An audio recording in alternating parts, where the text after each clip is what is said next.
بسم اللہ الرحمن الرحیم۔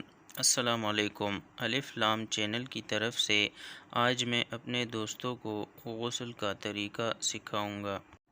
جب غسل کا ارادہ کرے تو پہلے استنجا کرے، اور اگر کسی جگہ ظاہری ناپاکی لگی ہو تو اس کو دھو لے، پھر وضو کرے جیسے نماز کے لیے وضو کرتے ہیں۔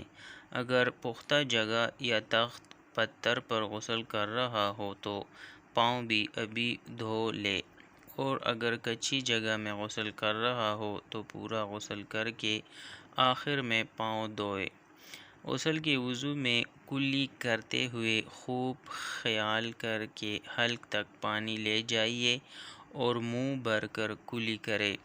اگر روزہ نہ ہو تو غرارہ بھی کرے، اور ناک میں جہاں تک نرم جگہ ہے وہاں تک سانس کے ساتھ پانی لے جائے۔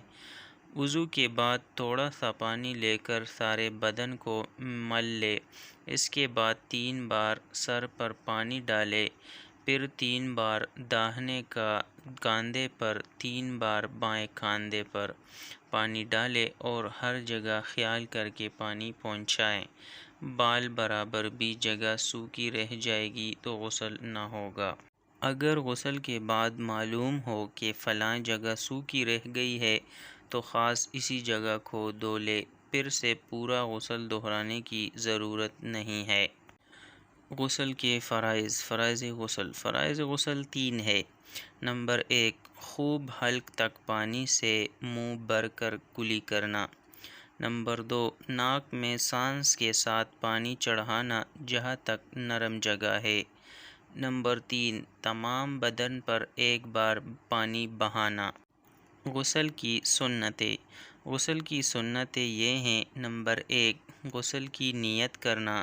نمبر 2، اولاً ظاہری ناپاکی دور کرنا اور استنجا کرنا۔ نمبر 3، پھر سے وضو کرنا۔ نمبر 4، بدن کو ملنا۔ نمبر 5، سارے بدن پر 3 بار پانی بہانا۔ مکروہات غسل کیا ہے؟ غسل کے مکروہات یہ ہیں۔ نمبر 1، پانی بہت زیادہ گرانا۔ نمبر 2، اتنا کم پانی لینا کہ اچھی طرح غسل نہ کر سکے۔ آپ دوستوں سے گزارش ہے کہ اس کو ایک بار پڑھ لے، اور اس پر اگر کسی کے غسل میں کوئی غلطی ہو تو آپ اس کو دیکھ لیں کہ کوئی غلطی تو نہیں ہے، اور اس کو اپنے دوستوں کے ساتھ بھی شیئر کرے تاکہ ان کو بھی اس مسئلے کے بارے میں پتہ ہو۔